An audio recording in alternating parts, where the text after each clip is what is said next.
Welcome again to Sibling Rx. This is we're continuing with our Non-Negotiables series, and today we're going to be talking about protein as a non-negotiable. So if you haven't listened to our previous non-negotiables, you can go back to our playlist and take a quick look at those and listen to those while you can. But today we're talking about protein. Who are you? Oh, I always forget to introduce myself. Totally. I'm Dr. Yas. Dr. Radi. What do you do? I don't know. I'm just kind of a fill-in here today. So we've done 3 of the 5 non-negotiables. This is we've done 2 of the 5 non-negotiables. This is number 3. This is number 3. So you said that the other ones are on our playlist. So if people didn't listen or see, they can go back and watch that. Did you just need to repeat? No, but because you didn't introduce yourself, so it totally threw us off. Oh, no, it threw you off, but not everyone else off. Everyone knows who I am. Justin was about to leave the room because you did it all wrong. And you were so adamant about starting the hook. So totally but there's no hook. There is no hook. Yeah. Well, the hook is you totally jacked up the beginning. So, all right. Anyways. Let's talk about protein. God, such a pain in the ass. Yeah, that's what it's all about. Yeah, let's talk about protein. Start? So why is protein a non-negotiable? Well, protein is a massive building block. Protein is something that your body needs to thrive and live and build muscle and build your immune system, help your mood, help your mental state. I mean, it's just such an essential part of the diet. Yeah. The challenge is a lot of people have a hard time getting enough of it in because they unfortunately snack or consume other things so they don't hit that amount that they should get in, which we'll get into in a minute. Or they don't know what to eat. Yeah, and really protein is just the vehicle where all the amino acids live. And in order to get the correct profile for the protein, you have to have all the amino acids present at the right levels, right? So protein controls your satiety. It increases your GLP-1 production. What is satiety? Tell people what that is. Like how satisfied you are when you eat. So it lets you know when you're full. Full or hungry. So it controls your leptin, right? Mm-hmm. And your ghrelin and all that stuff. So which are the 2 hormones that control your hunger and your appetite. Hunger, Yeah.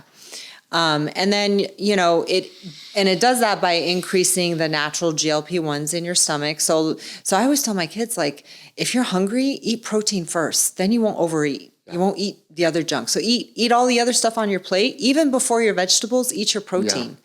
Because that really helps regulate your blood sugar, and you won't have the crashes later, right? And it helps balance your hormones too. When it comes to food, if you have a meal that is less protein than it is, and it's more like a carb or something like that, you definitely eat, and like a couple hours later, you're like, why am I hungry again? Well, and so when I cook at home, I make sure that my protein is separate from my carbohydrates or starches.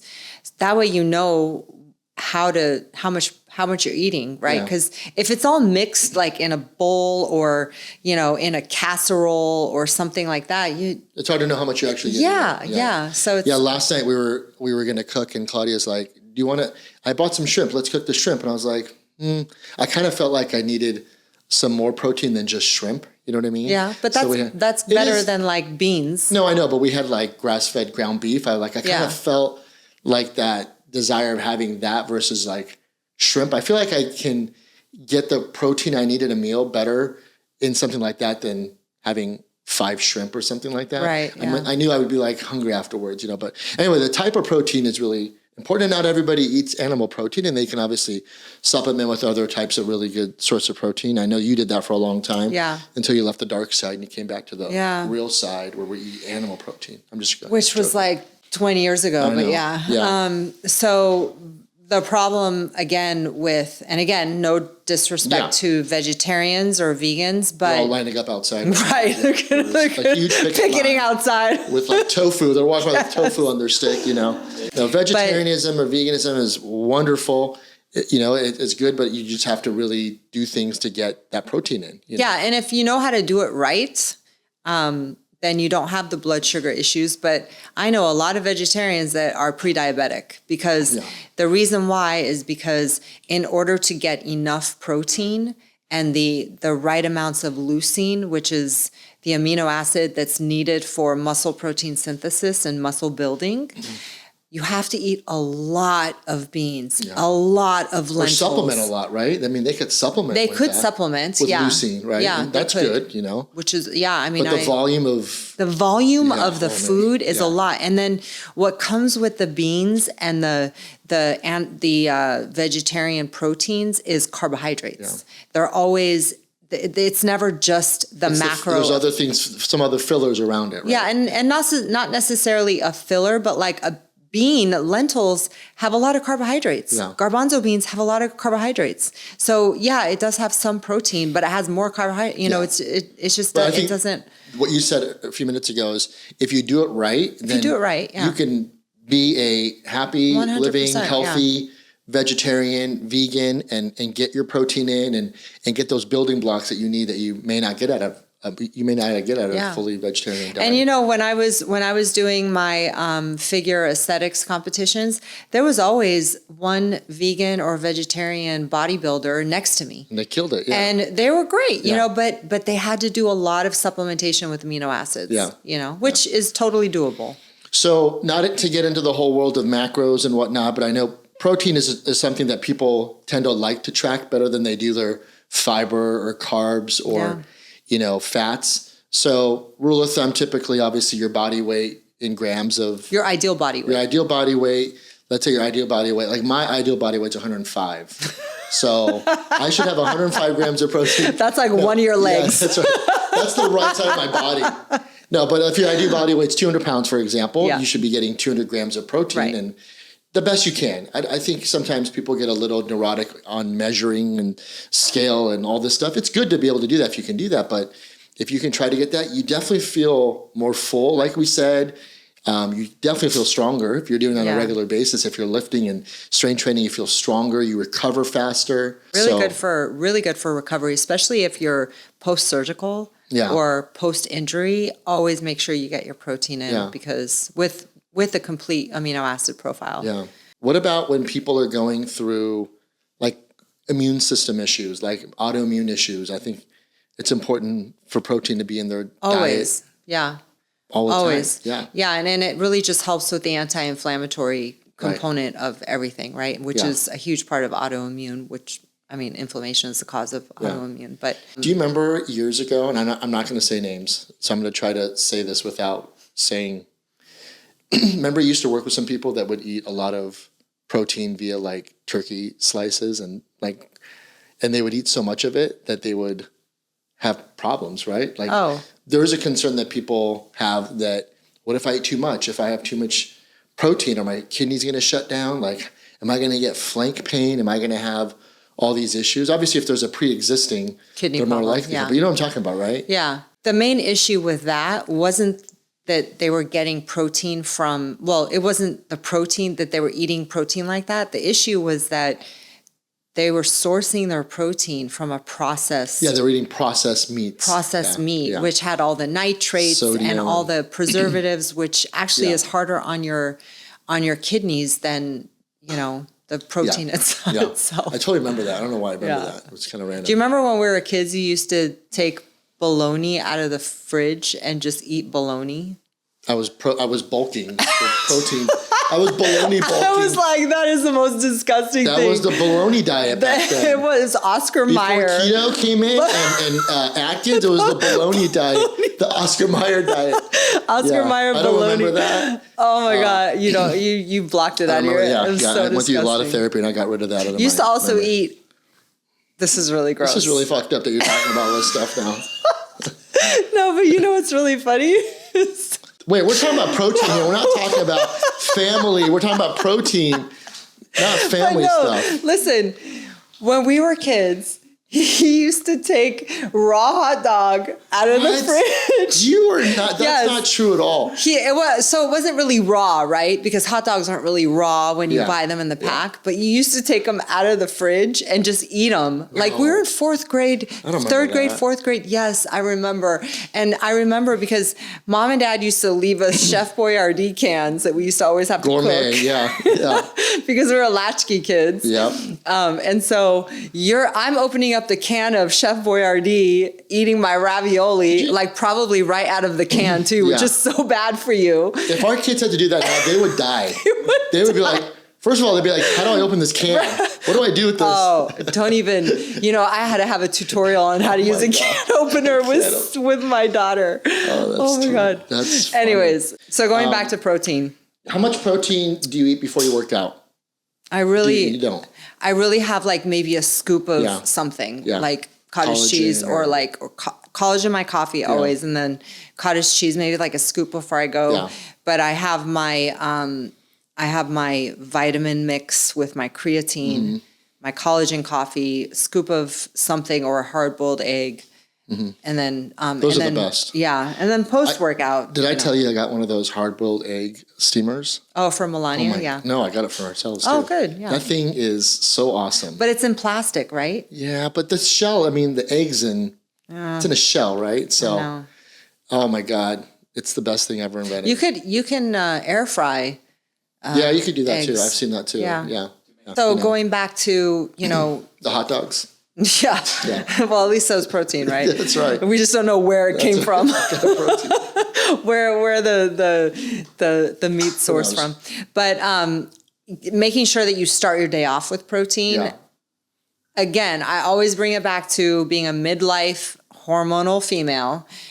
You always want to make sure as a woman that you have at least 30 to 40 grams of protein in the morning, like to start your day. Even as men, start your day off. If you can get a minimum of 30 to 40, ideally 50 grams of protein in your breakfast with nothing else, just protein and fat and maybe some fiber, your day is like you will coast. And that's a lot of protein. It is. That's not like, because a hard-boiled egg is what, like 4 to 6 grams of protein? No. It's 7 to 9 grams. So that's either a lot of eggs or you're supplementing that with like Greek yogurt or a protein shake or cottage something cheese, like that. Cottage cheese is great, yeah. But my go-to breakfast is my probiotic cottage cheese with a whole avocado. Which is never in stock, by the way. I know. Because you buy it all, probably. I do. I buy 5 at a time. Yeah, it's always out. The probiotic cottage cheese, a full avocado, and then flaxseed. And then what I do, because I love it, is apple cider vinegar. I pour it over it. Over what? Over all of it. Over the cottage cheese? Yeah, it tastes so good. What? It tastes so good. That's disgusting. No, even Sid, my daughter, does it. Yeah. I don't know about that. No, it's because it adds more fermentation that's really good. Because sometimes I don't have, I like to add kimchi to it too, and I'm out of kimchi, so I'm like, what else do I have? You make homemade kimchi, right? No, I don't anymore. Is this how you make kimchi? How do you make kimchi? I know. But if I'm out of kimchi, then I put the apple cider vinegar on there for fermentation. So protein, strength, energy, hormones, longevity, getting it in. If you're going to track a macro, track that one. Get it in for sure. Honestly, the only two, and fiber's not a macro, but the only two things to really track is protein and fiber. Yeah. In midlife, especially because those are the things that are going to help you prevent, diabetes and Alzheimer's and dementia and all the comorbidities that are really right now between the ages of 45 and 55.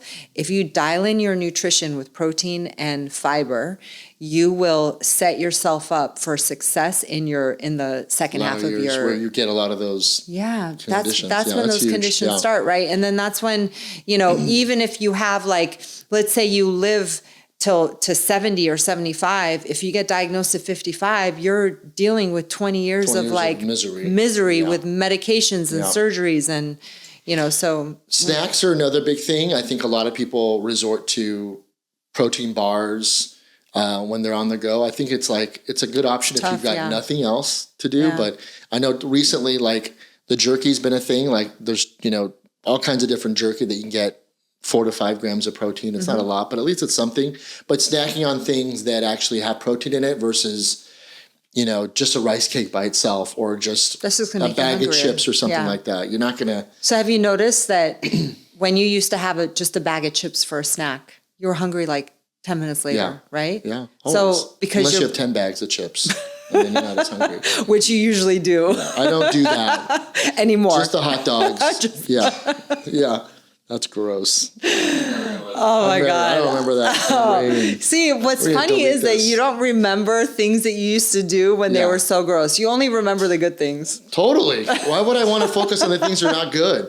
I have a diary. Jeez. I found a diary in my garage of all these things that I wrote down that he used to do that used to disgust me.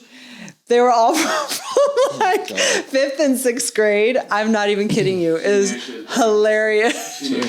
Yeah, I know. I think there's a different like motive of this podcast. Like this is like therapy for her or something like that. Okay, so the next non-negotiable we're going to talk about next episode is hydration, right? That's what's coming next. So that is number 4 of our 5 non-negotiables. So if you want more information on protein, if there's things that you like to eat to hit your protein macros, let us know. It's always good to kind of see what recipes. If you're mixing apple cider vinegar with something, we don't want to know that, It's good. But it's so yummy. Make sure you let us know that. What's going to be our tag? But also, if you need an amino acid recommendation, message us. I'll send you a link. Okay, so let's just use that amino acid. Message amino acid, and we'll send you that info, and hopefully that'll help you. So, all right, cool. Anything else? I think you want to close it. You did such a good job opening it. Why don't you close it? Why don't you close it? Wait, let me go get the hot dogs real quick. Anyways, if you like this episode, please don't forget to like us, follow, subscribe, do all the things, and we'll see you next time. The information provided in this podcast is for educational and informational purposes only and is not intended as medical advice. While we may be licensed healthcare professionals, this content should not be used to diagnose or treat any medical condition or to replace the advice of your personal healthcare provider. Always consult your doctor or a qualified health professional with any questions you may have regarding a medical condition. Listening to this podcast does not create a doctor-patient relationship. Reliance on any information provided is solely at your own risk.